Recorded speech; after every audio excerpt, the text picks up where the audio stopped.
एक स्कूटर में 4 ऐसी चीज़ें होती हैं जिसकी वजह से लोग स्कूटर लेने से बचते हैं या फिर स्कूटर लेने के बाद पछताते भी हैं। अब 4 ऐसी बहुत ही ज़रूरी चीज़ें होने वाली हैं। तो आज हमारे सामने यामाहा की तरफ से आने वाला एरोक्स 155 खड़ा हुआ है। अब क्या इसमें भी वो 4 चीज़ों की कमी है, वो हम जानेंगे। और साथ में ये जो एरोक्स आप देख रहे हैं, इसमें यामाहा के R15 वाला इंजन लगा हुआ है, यानी कि यामाहा की स्पोर्ट्स बाइक वाला इंजन, यानी कि दिल की धड़कन आत्मा रेसिंग वाली है, लेकिन जो लुक है वो स्पोर्ट्स ही आपको स्कूटर वाला देखने के लिए मिलता है। अब क्या क्या खास होने वाला है, कितनी प्राइस होने वाली है और क्या उन कमियों को ये फुलफिल करती है या नहीं करती है, आइए डिटेल में देखते हैं। देखिए यामाहा की एरोक्स का ये आप वेरिएंट देख रहे हैं, एस वेरिएंट। एस वेरिएंट इनका टॉप वेरिएंट है, यानी कि रिमोट से ही ये कंट्रोल होता है। मतलब रिमोट से इतनी सारी चीज़ें इसमें कंट्रोल हो जाती हैं, वो सारी ही चीज़ें हम आपको बताने वाले हैं। मतलब क्या क्या चीज़ें कंट्रोल होती हैं। उसके अलावा देखिए एस वेरिएंट में खासियत ये होती है कि यहाँ पर कीलेस होने के साथ साथ इसमें आपको की भी मिलती है, मतलब की से भी यूज़ कर सकते हैं। इसके अंदर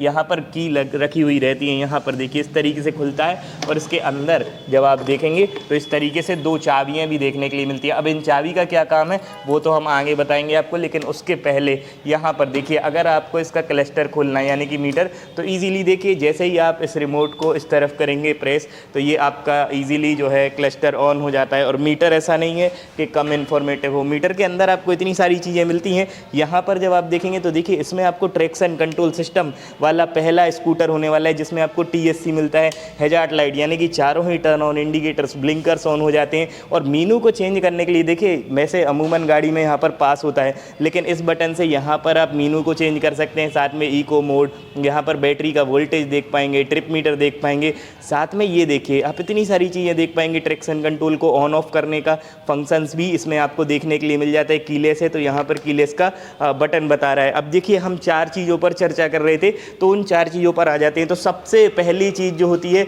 जब भी आप मार्केट में स्कूटर लेने के लिए जाते हैं तो देखिए स्कूटर में आपको इतना हैवी लुक देखने के लिए नहीं मिलता है किसी भी स्कूटर में। तो सबसे बड़ी बात तो ये होती है मतलब कहीं ना कहीं आपको लुक से कंप्रोमाइज़ करना पड़ता है, हल्की स्कूटर खरीदनी पड़ती है। लेकिन इसके साथ ऐसा नहीं है, यहाँ पर आपको एकदम एक प्रॉपर हैवी बल्कि और मस्कुलर लुक और डिज़ाइन देखने के लिए मिलता है। देखिए फिट एंड फिनिश भी बढ़िया है, DRLs हैं, बड़ी बड़ी लाइट है, चौड़ा लुक है। और ऐसा नहीं है कि भारी हो बहुत ज़्यादा, 126 kg का महज कर वेट होने वाला है। अब जब भी आप स्कूटर लेते हैं तो दूसरी चीज़ से कंप्रोमाइज़ करना पड़ता है, उनके टायर से। तो यहाँ पर जब भी आप कोई दूसरा स्कूटर लेते हैं तो उसमें आपको 12 इंच के टायर मिलते हैं, या फिर बहुत ज़्यादा बढ़िया होता है तो उसमें 14 मिलते हैं। और लेकिन यहाँ पर भी आपको 14 मिलते हैं और यहाँ पर चौड़े भी है, क्योंकि देखिए 140 और 70 और यहाँ पर आपको 14, यानी कि इतने वाइडर रेंज के टायर मिल रहे हैं। साथ में यहाँ पर देखेंगे तो ब्लू कलर के एलॉय व्हील्स देखने के लिए मिलते हैं। मतलब टायर भी काफ़ी ज़्यादा चौड़े हैं, न केवल पीछे के टायर चौड़े हैं, बल्कि जब आप आगे के टायर देखेंगे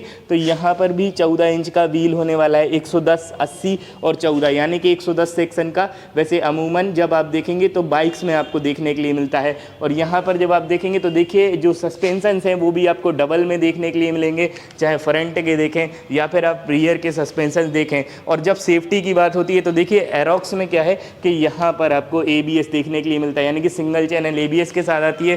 साथ में विंगलेट्स टाइप के इस तरीके से लगे हुए हैं। हालांकि फ्रंट में आपको स्पेस नहीं मिलता, क्योंकि यहाँ पर जो है पैर रखने के लिए दिया रहता है, क्योंकि जो एरोडायनेमिक शेप में बनाते हैं, जिससे स्पीड जो है इसकी कहीं ना कहीं काफ़ी बेटर रहती है। दूसरी स्कूटर में अमूमन जो स्पीड है वो 100 तक की जाती है, लेकिन यहाँ पर जो स्पीड है आसानी से आपकी 130 के ऊपर तक आसानी से टच कर जाती है। तो ये जो फंक्शंस हैं वो इसमें देखने के लिए मिलते हैं। साथ में अगर आपको फ्यूल कैप खोलना है तो आप इसको ऑफ़ करके इजीली यहाँ से बटन प्रेस करेंगे और ये देखिए इस तरीके से आपका फ्यूल कैप ओपन हो जाता है।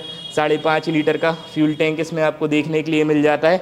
और साथ में जब हम माइलेज की बात करें तो देखिए आसानी से आपको 40 kmpl तक का माइलेज देती है।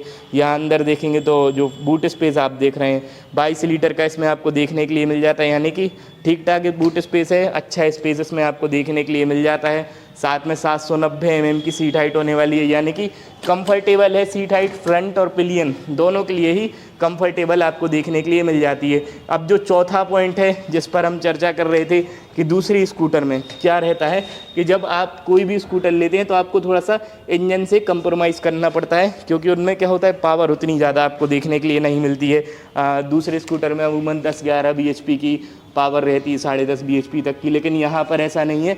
यहाँ पर R15 वाली आत्मा लगी है, यानी कि R15 वाला इंजन लगा हुआ है जो लिक्विड कूलिंग के साथ आता है, साथ में वेरिएबल ब्लेड एक्चुएशन के साथ देखने के लिए मिलता है। और इसमें आपको 14 bhp की पावर और यहाँ पर 14.5 Nm के करीब टॉर्क देखने के लिए मिलता है, यानी कि पावरफुल इंजन होने वाला है। और साथ में बड़ा एग्जॉस्ट यहाँ पे इस तरीके से लगा हुआ है। एक बार स्टार्ट करके साउंड भी सुन लेते हैं किस तरीके से, देखिए साइलेंटली स्टार्ट यहाँ पर हो जाता है।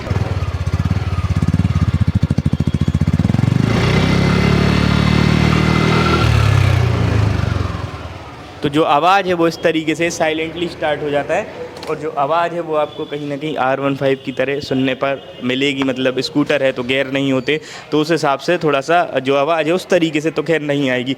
अब देखिए एक चीज़ है कि जब इतनी सारी चीज़ें मिल रही हैं आपको स्कूटर में, तो ऐसा नहीं है कि जो प्राइस है वो भी आपको कम देखने के लिए मिले। अब दूसरी स्कूटर में क्या होता है अमूमन कि 1,20,000 रुपये तक की कीमत में आपको देखने के लिए मिल जाता है, लेकिन यहाँ पर ऐसा नहीं है। यहाँ पर आपको पड़ेगा 1,80,000, कहीं 1,75,000 आपकी रोड टैक्स जो सिटी में रहता है उस हिसाब से आपको पड़ेगा। बाकी हमारे हिसाब से बढ़िया स्कूटर है, क्योंकि देखिए माइलेज भी मिल रहा है। ऐसा नहीं है कि इतना हैवी है तो इसके साथ आपको माइलेज देखने के लिए ना मिले। माइलेज भी आपको 40 की MPL तक का आसानी से निकाल के दे देता है। हैवी लुक है, बल्कि लुक है, डिज़ाइन बढ़िया है। अब देखिए एक चीज़ आपको हम बता रहे थे कि ये चाबी का कहाँ पर वर्क है, तो देखिए ये जो चाबी है इसका वर्क ये रहता है कि अगर आपका बूट स्पेस इन केस अगर और मतलब खुलता नहीं है, ओपन नहीं होता है, तो यहाँ पर जो चाबी है उसको आप नीचे लगा सकते हैं, और साथ में जो बूट स्पेस है इस तरीके से यहाँ पर लगाने का स्पेस दिया हुआ रहता है। तो यहाँ पर आप चाबी को देखिए इस तरीके से इंसर्ट करके, और जो बूट स्पेस है उसको आप ओपन कर पाएंगे। ये देखिए ये चाबी लग गई है यहाँ पे इस तरीके से, तो ये चाबी लगा के भी खोल सकते हैं अगर आपको रिमोट से नहीं खोलना तो।